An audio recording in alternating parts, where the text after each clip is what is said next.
Black students in Missouri are 4 times as likely as their white peers to be arrested at school.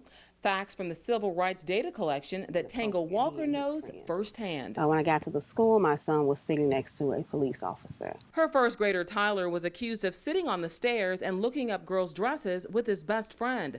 Both were students in the St. Louis County school system. His best friend, who was white, was back in class while my son was sitting with the police officers. While Tango agreed that Tyler's behavior was unacceptable, she didn't understand why police were called. First grade, you know, this is where we're teaching children boundaries and things like that.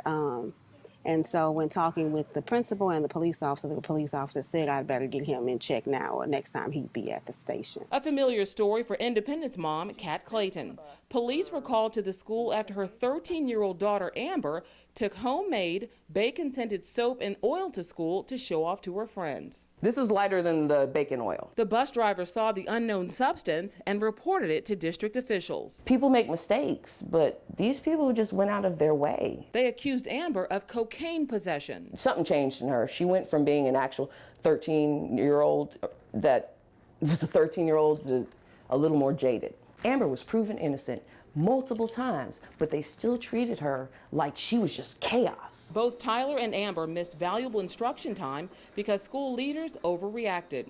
In Missouri, a long-term suspension can last up to 180 days. The entire school year is 186 days.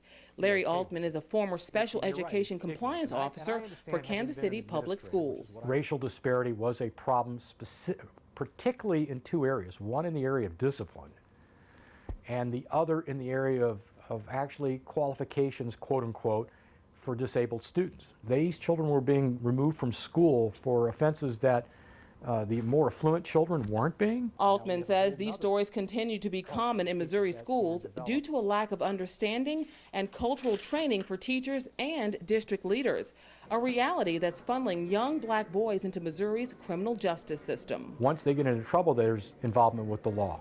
And when there's involvement in law, unfortunately, more often than not, you ended up in jail. Statistically, that they're going to spend 5 to 10 years in jail, not in school. Whereas if you're Caucasian, you're going to be in college.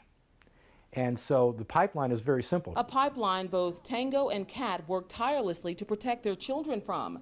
Tango's teenage daughter says staying in school is hard when you feel unwelcome. I only had like one teacher that I had that was really like on my side. Not only am I black, but I'm also 6 foot tall.